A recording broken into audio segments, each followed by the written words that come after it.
በሁሴን አብዱልቀኒና በዳዊት ንጉሴ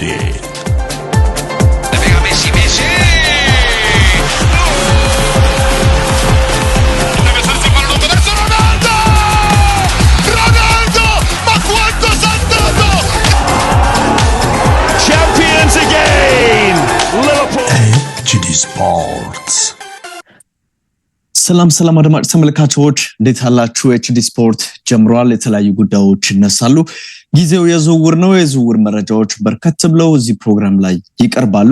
ደግሞም ትናንት የአውሮፓ ቻምፒየንስ ሊግ አሸናፊው ፓሪስ ሴን-ዠርመን የሱፐር ካፕ አሸናፊ የሆነበትን ውጤት ትናንት ምሽት አስቶን ቪላ ላይ አስመዝግቧል። ምን መልክ ነበረው? በተወሰነ መልኩ ይሄንን ጨዋታ ለማንሳት ጥረት እናደርጋለን። ከዛ ውጪ እንግዲህ የተለያዩ የዝውውር ጉዳዮች እየተነሱ ይገኛሉ። አንደኛው ለጋብሪኤል ማርቲኔሊ ከጋላታሳራይ ቀረበ የተባለው ገንዘብ ነው። ይሄ አዲስ ጉዳይ ነው። እንዴት ይሆናል?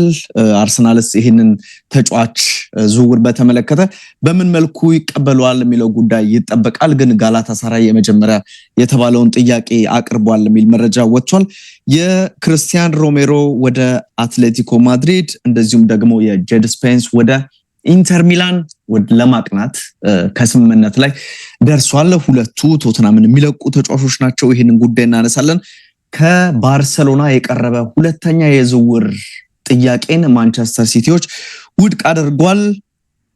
ይሄ ተጫዋች ማን ነው? ያው ሮድሪ ነው። ሮድሪ ለማስፈረም ፍላጎት እንዳላቸው ይታወቃልና አሁን በሶስተኛ ጥያቄና ምን ያክል ገንዘብ ይዛችሁ ነው ብለው ማንቸስተር ሲቲዎች ባርሰሎናዎችን እንደሸኙ መረጃ ተሰምቷል። ይህንን ጉዳይ የምንመለከት ይሆናል። አድማጭ ተመልካቾቻችን አብራችሁን እንድትቆዩ በማክበር ነው የምንጋብዘው። HD ስፖርት ዩቲዩብ ቻናል ላይ አለን። ዩቲዩብ ቻናላችንን ሰብስክራይብ አድርጉ። ሐሳብ አስተያየቶቻችሁን ልትሰጡን ትችላላችሁ።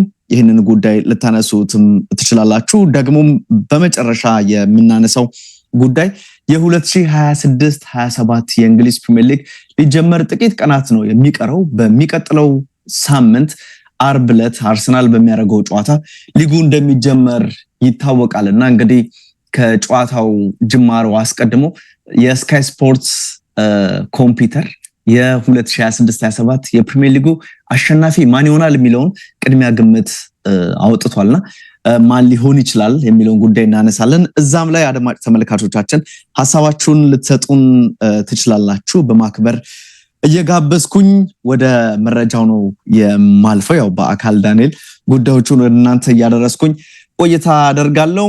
ፓሪስ ሴን-ዠርመን እና አስቶን ቪላ እንግዲህ ትናንት ምሽት በሳልዝቡርግ አሬና ጨዋታቸውን አድርገው ነበረ። የአውሮፓ ቻምፒየንስ ሊግ አሸናፊ ነው ፒኤስጂ። አስቶን ቪላ ደግሞ የአውሮፓ ሊግ ዋንጫን በማሳካቱ ነው ሁለቱ የአውሮፓ ሱፐር ካፕ አሸናፊ የትኛው ቡድን ሊሆን ይችላል የሚለው ጉዳይ ተጠብቆ ነበር። ብዙዎች ይሄንን ጨዋታ በተለይም ደግሞ ጨዋታው ኢቨን 2-1 ፔዥ አሸነፈ እንጂ ወደ ጭማሪ ሰዓትም አያመራም ነበር። በተመሳሳይ ውጤት ቢጠናቀቅ ኑሮ 90 ደቂቃው ወደ መለያ ምት ነበረ የሚያልፉ የነበረውና የፉክክር ከፍ ያለ የፉክክር መንፈስ ያለው ግን የቀድሞ ውድድር እንደ ዝግጅት ጨዋታ የሚቆጥሩት ሰዎች አሉ። ዞሮ ያው ዋንጫ እንዲገኝ እድል የፈጠረ ነው። ፔዤ ለተከታታይ ሁለተኛ አመት የሱፐር ካፕ አሸናፊ የሆነበትን እድል ፈጥሯል። እንግዲህ በፔዤ በኩል እንደ ኡስማን ዴምቤሌ አይነት ተጫዋች ተጠባባቂ ወንበር ላይ ነበር ወይም ደግሞ ሁለተኛው አጋማሽ ላይ ነበረ ይሄ ተጫዋች ወደ ሜዳ እንዲገባ ተደርጎ የነበረው እና ደግሞ አንዳንድ ለውጦችን በአሰልጣኝ ሉዊስ ኤንሪኬ በኩል ተመልክተን ነበረ። በተለይም ደግሞ አዲስ ያስፈረሙትን ተጫዋች ማግነስ አክሊውሼን እንደዚህ ወደ ጨዋታው በቋሚነት አሰልፈውት ነበር። ግን ከመጀመሪያው አጋማሽ ያለፈ ቆይታ ሜዳ ላይ አልነበረውም። ክቪቻ ክቫራትስኬሊያ እንደዚሁ መጥቷል። የመጀመሪያው ግብ አስቆጣሪም የነበረው ፒኤስጂ በክቪቻ ክቫራትስኬሊያ አማካኝነት ነው። ይሄ ጆርጂያዊ ተጫዋች በደንብ ረፍት አድርጎ እንደመጣ የሚያሳይ እንቅስቃሴን እንዴት ፕሬስ እንደሚያደርግ ከጎሉም አስቀድሞ የፔዥን ማጥቃት ለማሳለጥ የነበረው እንቅስቃሴ የነበረው መታተር ከሌሎቹ ተጫዋቾች ጎላ ብሎ ታይቶ ነበረ። ብዙ ምክንያቶች ሊጠቀሱ ይችላሉ። አንደኛውና ዋነኛው ምክንያት በክረምቱ እንግዲህ ጥሩ ረፍት አድርጎ ነው የመጣው። ሀገሩ ጆርጂያ በዓለም ዋንጫ ተሳትፋ አታውቅም። በዚህኛውም ዓለም ዋንጫ አልፏታል። እንደውም የአትሌቲክ ላይ መረጃውን ስመለከት ከጨዋታው መጠናቀቅ በኋላ ምናልባት ዓለም ይሄንን ታለንትድ የሆነ ተጫዋች ሚስ አድርጎት ሲሆን በዚህ ዓለም ዋንጫ ብሎ ጥያቄ አንስቶ ነበርና እንግዲህ ጆርጂያ ማለፍ አለመቻሏን ተከትሎ ኖርዝ አሜሪካ ሚስ አድርጎታል ይሄንን ተጫዋች የሚል ነገር ሲያነሳ ነበረ። ዞሮ ክቪቻ ክቫራትስኬሊያ 20ኛው ደቂቃ ላይ ግብ አስቆጥሮ ነበረ። ዲዚሪ ዱዌ ነው ያቀበለው። ያው እንደ አሲስት ነው የሚቆጠረው፣ ግን የክቪቻ ክቫራትስኬሊያ እንዴት ኳሱን እንዳስተካከለው ይሄ ተጫዋች ብዙ ተጫዋቾች ላይ የሌለ ታለንት እንዳለው የሚያሳይ ነው። ኳሱን ሲገፋው ከእግሩ ብዙ አያርቀውም። ደግሞ ወደ ውስጥ አጥፎም ሰብሮም ከገባ በኋላ በፍጥነት ኳሱን የሚጠቀለልበት መጠቅለሉ ብቻ ሳይሆን የሚገርመው እዛው ኳሱ ከእግሩ ሳይርቅ ነው እና ሹት ሲያደርገው ደግሞ የኳሱ ጥንካሬ እጅግ ያስገርማልና የአስቶን ቪላውን ግብ ጠባቂ በደንብ ማርኮ ቢዞት በደንብ ሰርፕራይዝ ያደረገው ይመስላል። ያልጠበቀበት ቦታ ላይ ነው ኳሱ እንዲቆጠር የሆነውና ይሄ ኳሊቲ ከክቪቻ ክቫራትስኬሊያ ውጪ ሌሎች ተጫዋቾች ላይ አሁን ላይ ያለ አይመስልም። ብዙዎች እንደሚናገሩት እንደውም የሊግ ላይ የነበረው ስኬታማ ያለሆነ እንቅስቃሴ ነው እንጂ ለባለንዶርም አውሮፓ ላይ በነበረው እንቅስቃሴ ባለንዶር ይገባዋል እንዲባል ያስቻለ ብቃትን አሳይቶ ነበር። በተለይም ከቼልሲው የጥሎ ማለፍ ጨዋታ ጀምሮ ያሳየው ብቃት እጅግ የተለየ እንደነበር ተመልክተናል። እንግዲህ በደንብ ረፍት አድርጎ መጥቶ አሁንም ፔዤን ዋንጫ እንዲያገኝ አስችሎታል። 6 ዋንጫዎችን ፔዤ ያለማል። የመጀመሪያው ተገኝቷል። በመጪው እሁድ ደግሞ እንደዚሁ ከሎንስ በትሮፊ ደ ሻምፒዮን የሚጫወቱ ይሆናል። ስለዚህ ሁለተኛ ዋንጫቸውን አሰልጣኝ ኤንሪኬ የሚያገኙበት እድል ሊፈጠር ይችላል። በአስቶን ቪላ በኩል ግን እዚህ ጨዋታ ላይ የብዙዎችን ትኩረት የሳበው የወጣቱ ተጫዋች በ17 ዓመቱ ግብ አስቆጥሮ በሱፐር ካፕ ታሪክ በእድሜ ወጣቱ የሚለውን ክብረ ወሰን የሰበረው የብሪያን ማዦ እንቅስቃሴ ነው። ይህ ተጫዋች በእንግሊዝ ሰሜን ለንደን ነው የተወለደው።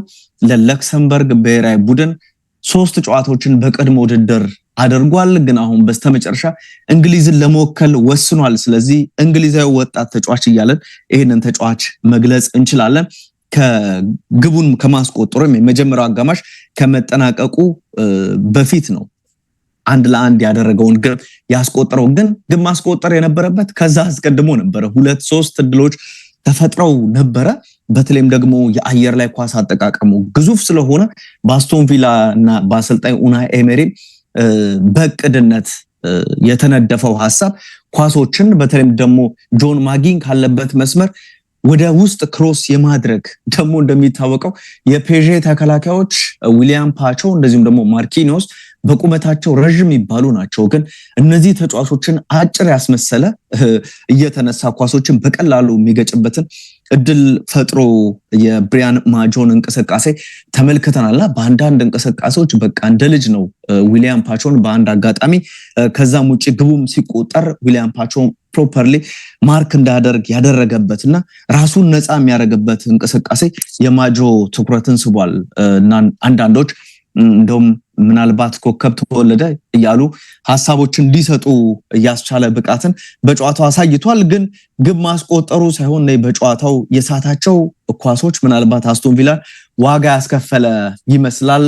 ጆን ማጊን አቀብሎት በግንባሩ የሳተው ኳስ በተለይ በጣም አስቆጪ አጋጣሚ ነበረ። ከዛ ውጪ ሳይድኔት የመታበትንም እንቅስቃሴ የተመለከትንበት ሁኔታ ነበርና በአጠቃላይ የሳፋኖቭ የፒኤስጂ ግብ ጠባቂ ግቦች እንዳይቆጠሩ በማድረግ በተለይም የጆን ማጊን የጠቀለለውን ኳስ እንዳይቆጠር ያደረገበትን ሌሎችም እንቅስቃሴዎች በጨዋታው ነበራቸውና ጥሩ ብቃትን አሳይቷል። ሁለተኛው አጋማሽ ላይ ቅድም ያነሳሁት የኡስማን ዴምቤሌ ተቀይሮ መግባት ደግሞ የመጨረሻ ኳስን ማመቻችቶ የማቀበል በትልቁ ደግሞ የአስቶን ቪላው ተከላካይ ማቲካሽ ጨዋታውን አለማንበቡ የአስቶን ቪላ ተጫዋቾች በሃይላይን ሰርተው ነበረ። ነገር ግን ያ ሃይላይን በቀላሉ እንዲሰበር ያደረገ ስህተትን ወይም ከጨዋታ ውጪ እንዳይሆን ያደረገ አቋቋም ላይ ስለነበረ ማቲካሽ ግቡ እንዲቆጠር ሆኗል። እስከ መጨረሻው ግን ሄዶ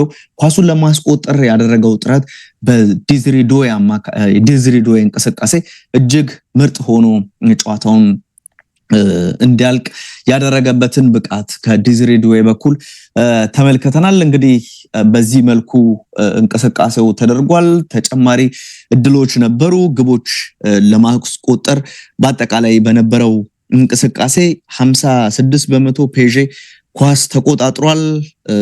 ከዛ ውጪ በአጠቃላይ ደግሞ ከሙከራ አንጻር 5 ጊዜ ኦን ታርጌት ሙከራን አድርጓል ፔዤ። 4 ጊዜ በአስቶን ቪላ በኩል ተመልክተናል።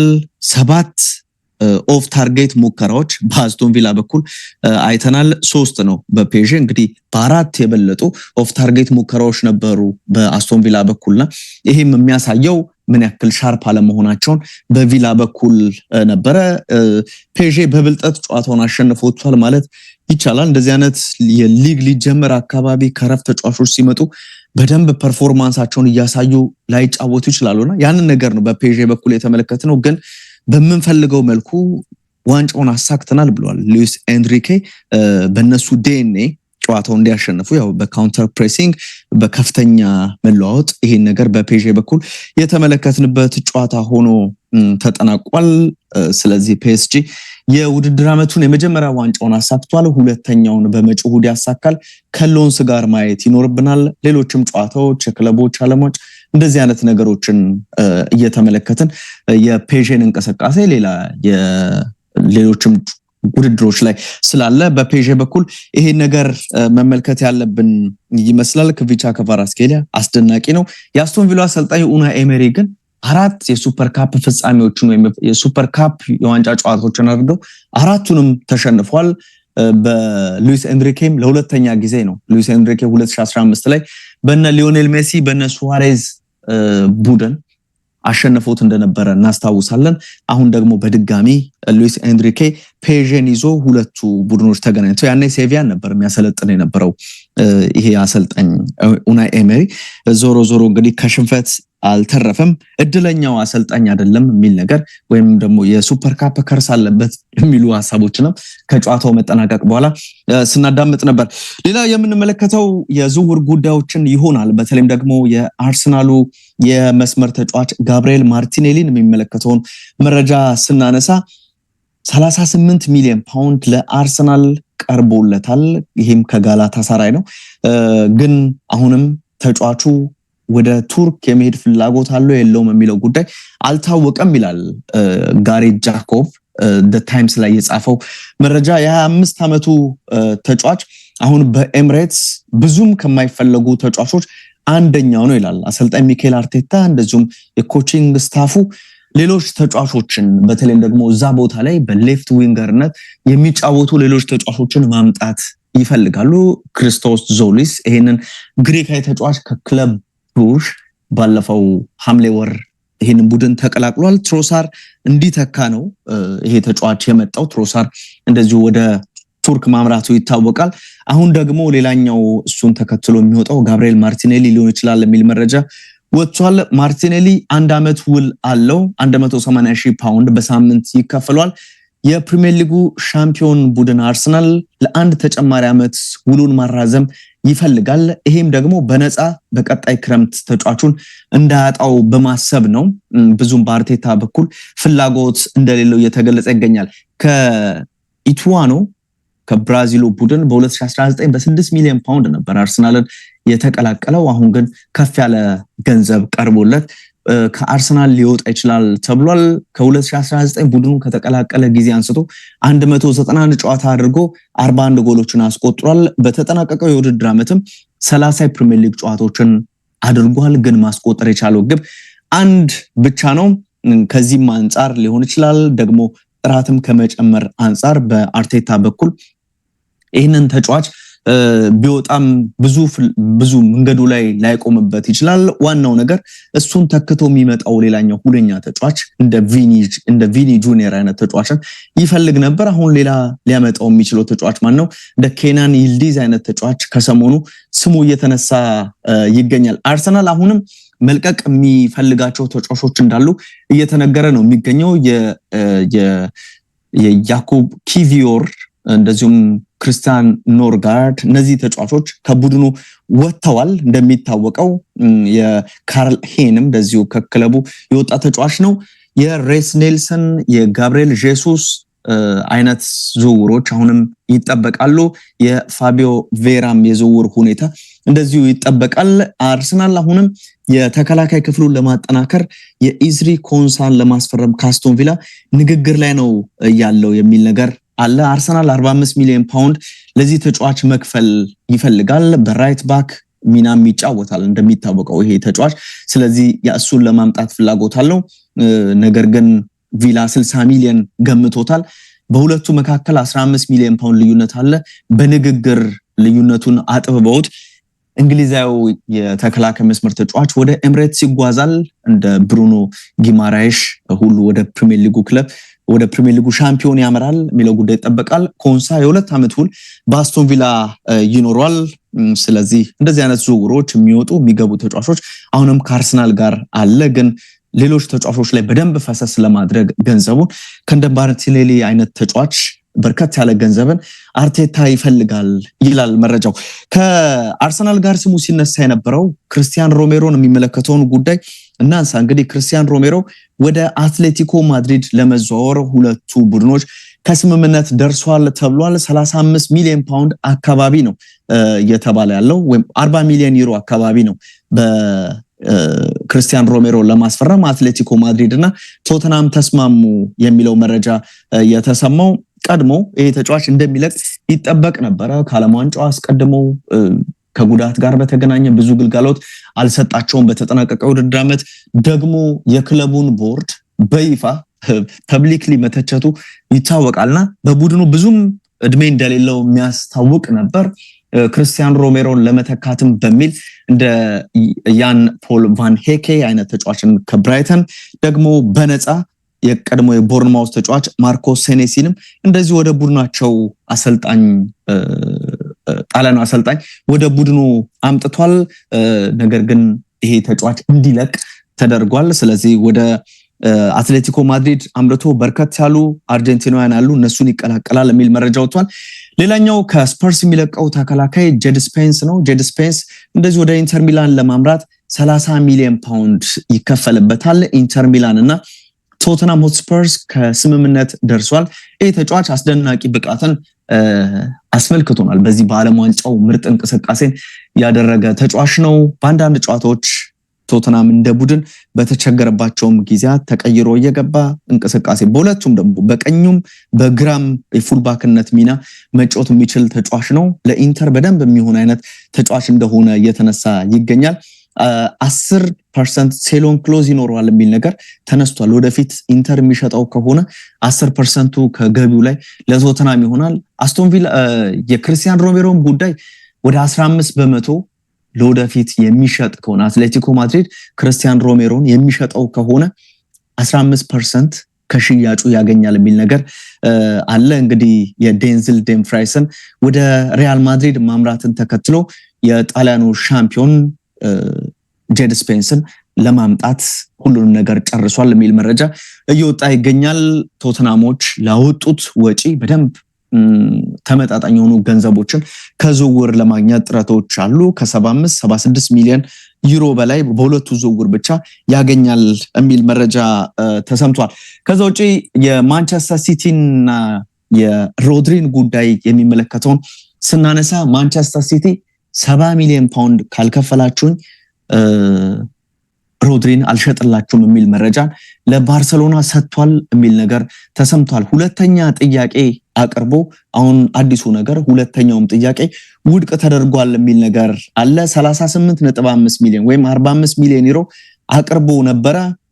ከዛ በኋላ ያ ጥያቄ ውድቅ ተደረገባቸው። ድጋሚ 51.3 ሚሊዮን ሲደመር 5 ሚሊዮን አዶን ብለው ጥያቄ አቅርቦ ነበረ የላሊጋው ሻምፒዮን። ነገር ግን ይሄኛውንም ጥያቄ ማንቸስተር ሲቲዎች ውድቅ አድርገዋል የሚል ነገር አለ።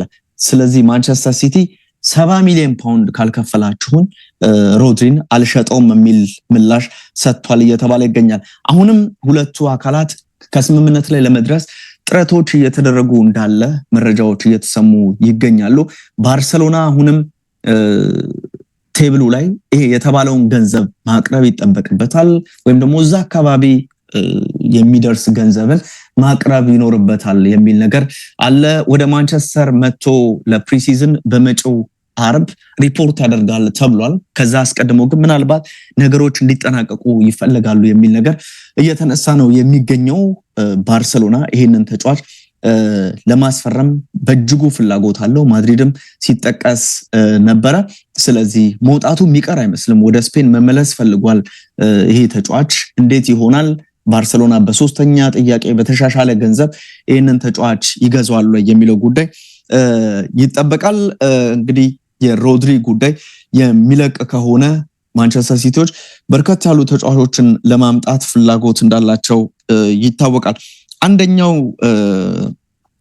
ተጫዋች የኤንዞ ፈርናንዴዝ ጉዳይ ነው። አዲስ የተሰማው ዜና ኤንዞ ፈርናንዴዝን እንደዚሁ ለማስፈረም የሚፈልገው ማንቸስተር ሲቲ በመጪው አርብ በእንግሊዝ ሰዓት አቆጣጠር ከቀኑ 11 ሰዓት በፊት የመጨረሻ የሚባለውን 120 ሚሊዮን ፓውንድ ቴብሉ ላይ ማቅረብ አለባቸው።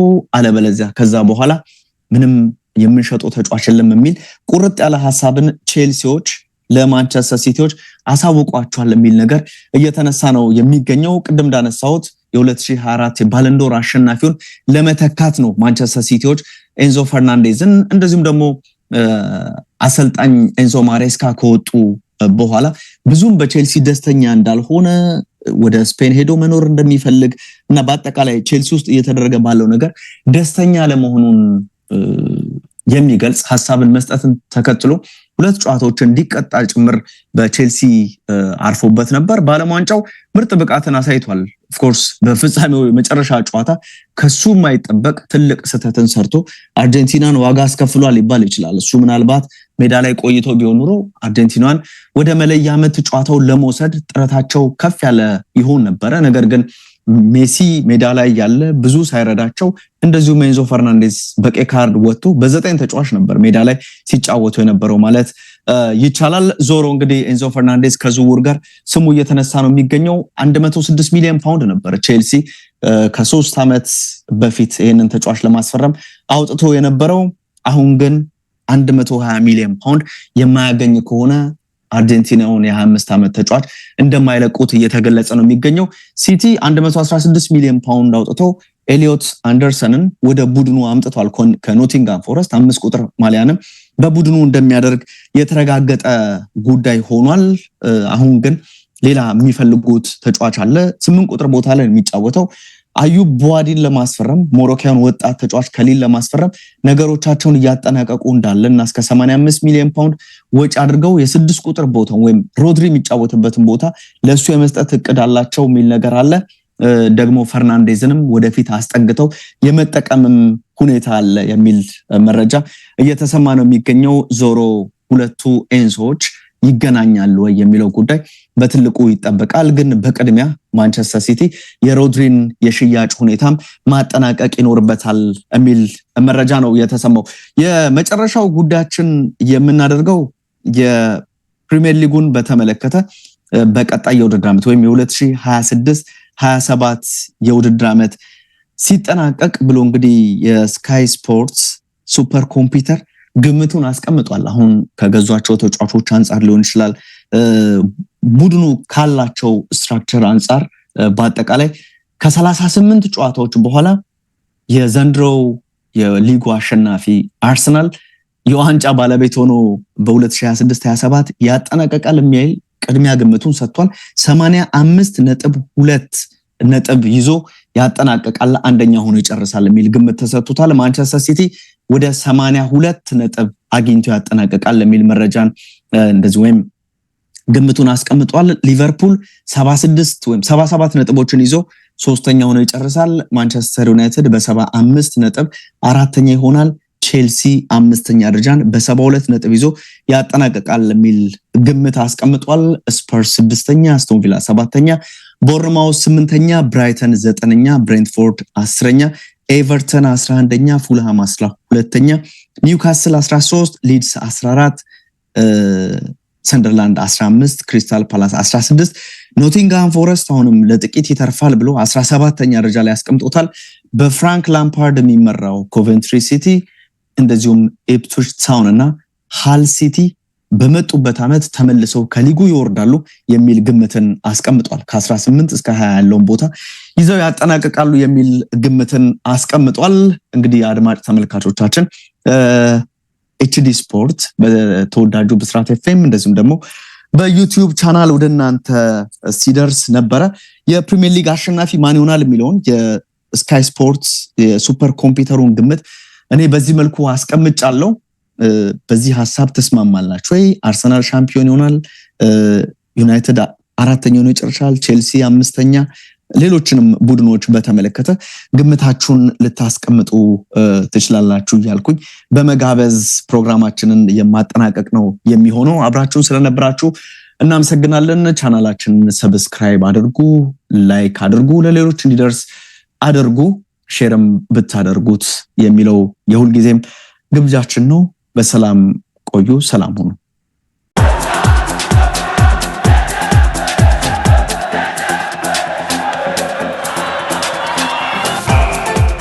ኤችዲ ስፖርትስ በሁሴን አብዱልቀኒና በዳዊት ንጉሴ